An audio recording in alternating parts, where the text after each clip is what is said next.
welcome back to my channel. As you can see, I'm back here at the beautiful Kalalau beach.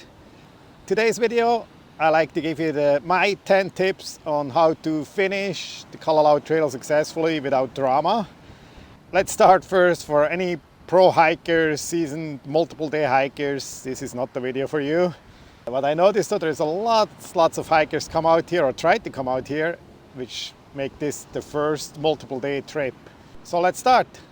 Tip number 1, start early. Start as early as possible. I would say maybe an hour, half an hour before sunrise is a great time. The first 2 miles to Hanakapiai stream, it's an easy trail, you won't get lost, and you finish that by the time it gets bright. You are way ahead of your game, and the reason for that is the heat, especially if you plan to do the trip like right now, it's midsummer. Most hikers underestimate the heat here. I would say this is one of the biggest problems. So start early, and that also applies for the way back home, especially actually on the way back home, since the back part of the Kalalau Trail is much more exposed to the sun than the first, I would say, about 7 miles. Okay, tip number 2, take it easy. Start easy on the trail. Most people are super excited to start the Kalalau Trail. They rush. The beginning, it's pretty good up and downhill. So just take small steps, especially uphill. Take your time, take some breaks. Okay, tip number 3 is water supply. Normally during the year, it's not a big issue. During the summer though, be very careful. Like today when I came out here too, between mile 2 Hanakapiai and Hanakoa, there was no flowing water anywhere. There was a stream with sitting water, which you normally don't want to drink. So my tip number 3 is make sure you have at least 2 liters of water leaving Hanakapiai stream, 2 miles to the 6 mile marker, and the same on the reverse, especially during the summer. Okay, tip number 4 is equipment, what to bring. There is actually a gazillion videos out on YouTube where you can find what to bring Kalalau. Most people always say bring lightweight, whatever, cut down as much as you possibly can. Now, unfortunately, not everybody can afford a $700 super lightweight tent and a $500 super light backpack. So people come out here with the rented stuff sometimes or borrow from their friends, and it's heavy. Just make sure before you leave, figure out what's the weight of your bag. You know how long you're going to stay out here, 3 nights, 2 nights, you're going to need a certain amount of food. If you bring dry food, you can order that months in advance. That's normally good for 20 years sometimes. So figure out what your weight is going to be and practice a little bit. In my case, I always end up with about 25 to 30 pounds coming out here. And that's another issue, I would say, after the heat. Most people complain most is they're not used to carry this big weight on their back if you're not like a seasoned professional. Another thing about equipment, you always hear about trekking poles. I highly recommend you to bring trekking poles. They help so much. They help you going uphill. They take the weight off your knees going downhill. They help you with stream crossings. If it's muddy, you can kind of touch your way on where to step or where not to step. My recommendation, trekking poles. Okay, then the last thing on equipment are shoes. Lots of recommendations, trail runners, whatever. The most important thing is make sure the shoes you bring, you use to walk in them and they have a good grip. That's all I can say about that. Just don't buy any new shoes and try to walk out here. You're going to be sweating a lot, again, especially during the summer. I actually made a video about equipment to bring too. I'm going to link this up here. Okay, number 5, planning. If you kind of plan on coming out here to Kalalau, most of you know you're going to need a permit, and it's extremely difficult to get a permit.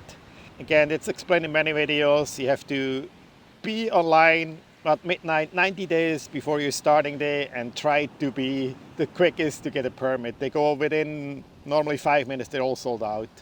What that means, if you get your permit, now we have at least 90 days to get ready for this trail. So you know what's coming. So don't wait for the last week to figure out again what's in my weight and how much I'm gonna have to train and all that. Just start going. I understand people come here from all over the world. There is always places you can't really train going up and downhill all the time, and I totally understand that. But try to, when you have your date, get ready as quick as possible.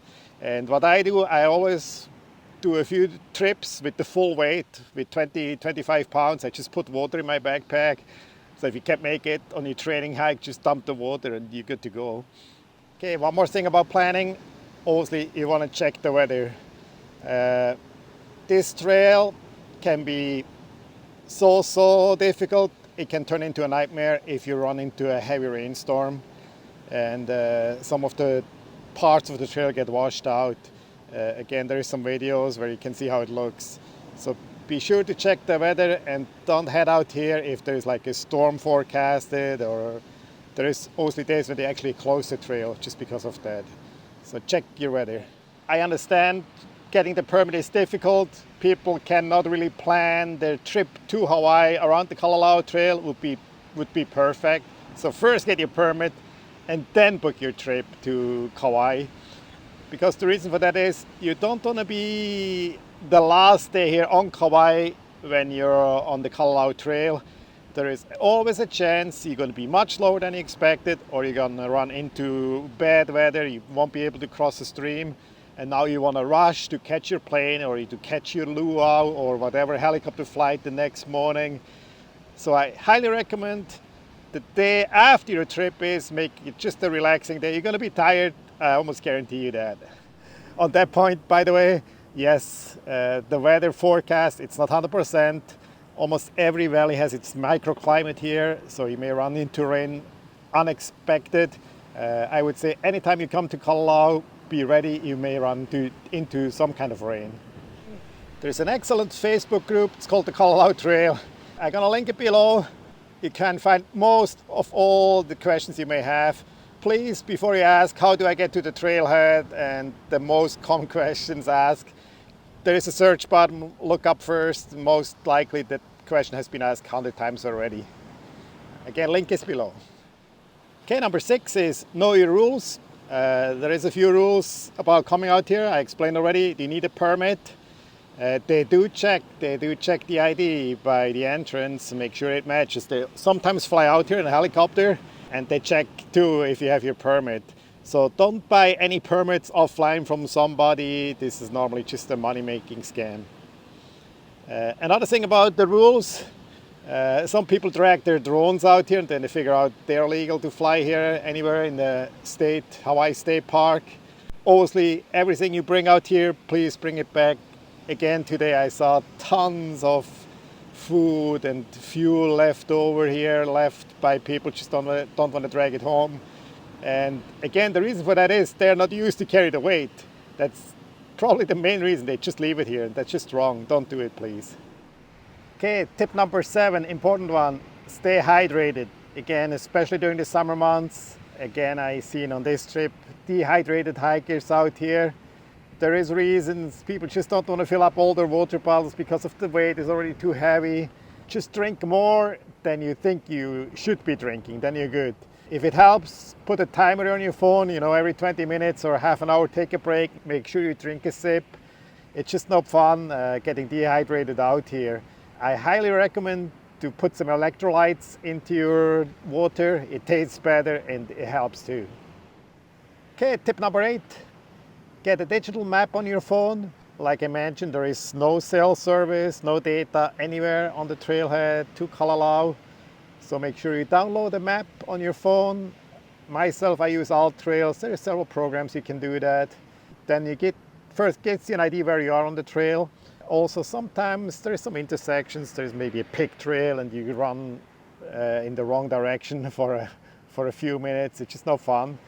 Having that map with you, and that works, by the way. The GPS works without data anyway on the newer phones. It just gives you kind of security having that map with you. Okay, tip number 9, rely on online reviews, YouTube videos, whatever social media. Many hikers come out here from all over the world. They make a YouTube video, they write a review. This is their only time out here. This is the first and the only time coming or hiking in Hawaii. and they say it's so and so, and you have to bring this, and that's how it is. Unfortunately, it's not. Just from experience, I can tell you, almost any trail in Hawaii, there is a good weather day and there is a bad weather day. And if you happen to be on a bad weather day out here, it's not going to be fun. Especially the second part of the trail becomes a slip and slide. So again, be careful who you trust on reviews. Always try to get a variety of opinions. And also to that point, sometimes people ask me, should I bring kids on the trail? This answer may be a little bit controversial. I would say if they're old enough to hike alone all the way, the 11 miles in the heat, and maybe carry even a little bit of their stuff, then yes. And if they're not scared of heights, and if you want to take the responsibility. You've seen in many of the videos, I filmed the whole trail, by the way, link up here last year, non-stop from the beginning all the way to the end of Kalalau, we can kind of see. And yes, there is very exposed sections where a misstep could end up fatal, unfortunate. So again, I do not recommend any kids that cannot walk themselves and don't feel safe with heights and all that to come out here. And this obviously includes carrying your baby on your back, because a slip and fall is just not an option. And since the weather is unpredictable and you never know when it's going to be slippery, I just would not do that. Okay, then last but not least, tip number 10, and that is get at least 3 nights on your permit. And the reason for that, again, if you're not like a super ultra marathon runner, you never know how you're gonna act here on this trail. I ran into several almost professional hikers, not professionals, but they hike a lot all over, and they're just shocked with the humidity sometimes, with the heat. My hardest trip was actually last year too here, going out to Kalalau. There was not a drop of rain, but it was just so hot. There was not a breeze. You may kind of hear the wind is blowing pretty good today. Last year there was not a breeze, and just standing, you just started sweating. What happened, the sun normally here at Kalalau during the summer is right offshore, and you have the mountain like this, so the ground radiates against you. It feels like you're hiking a pizza oven. Get yourself 3 days at least. This way you can break up the trail.